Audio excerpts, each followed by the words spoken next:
بسم اللہ الرحمن الرحیم۔ ایک جھٹکا لگتا ہے اور ایمان ڈھول جاتے ہیں۔ اللہ پر یقین ڈگمگا جاتا ہے۔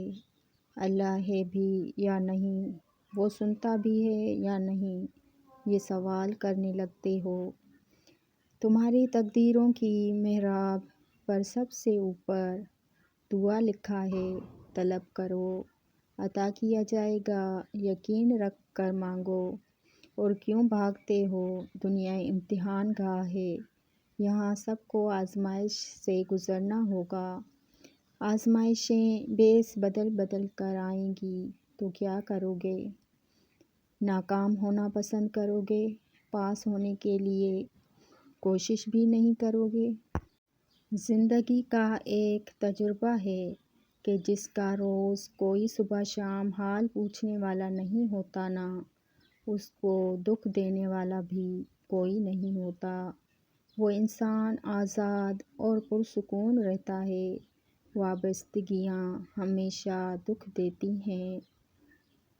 زندگی کے مقاصد میں اولین مقصد اللہ تعالیٰ کے بنائی گئی حدود میں رہ کر خوشیوں کی تلاش ہونا چاہیے۔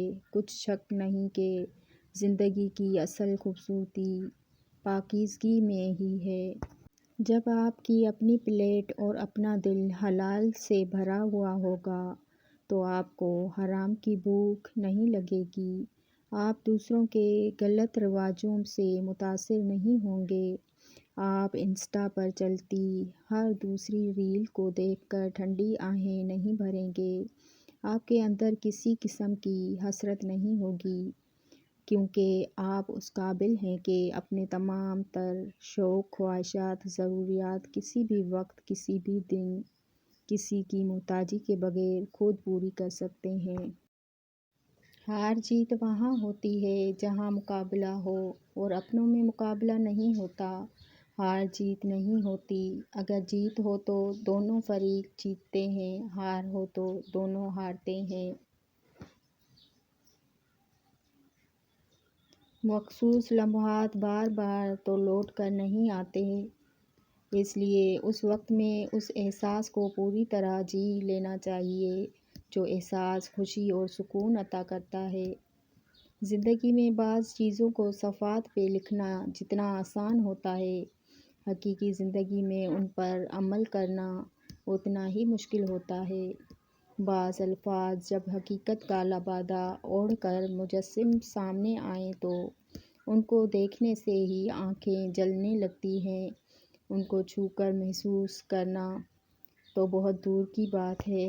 جب کسی انسان کے آگے روشنی ہوتی ہے تو اس کا سایہ پیچھے آتا ہے، اور جب روشنی پیچھے ہوتی ہے تو سایہ آگے آتا ہے۔ دین روشنی ہے اور دنیا سایہ ہے۔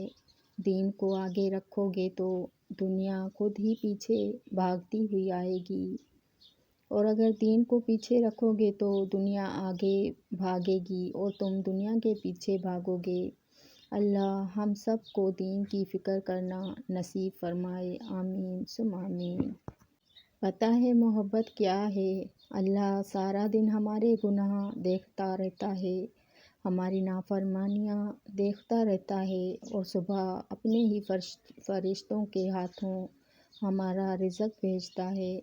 آپ صلی اللہ علیہ وآلہ وسلم نے فرمایا، ایمان کی 60 سے کچھ اوپر شاخیں ہیں، اور حیا شرم بھی ایمان کی ایک شاخ ہے۔ شکل سے کیا ہوتا ہے؟ اصل چیز تو نصیب ہے۔ اچھی سے اچھی شکل والی لڑکیاں رل جاتی ہیں اور نصیب والی لڑکیاں راج کرتی ہیں۔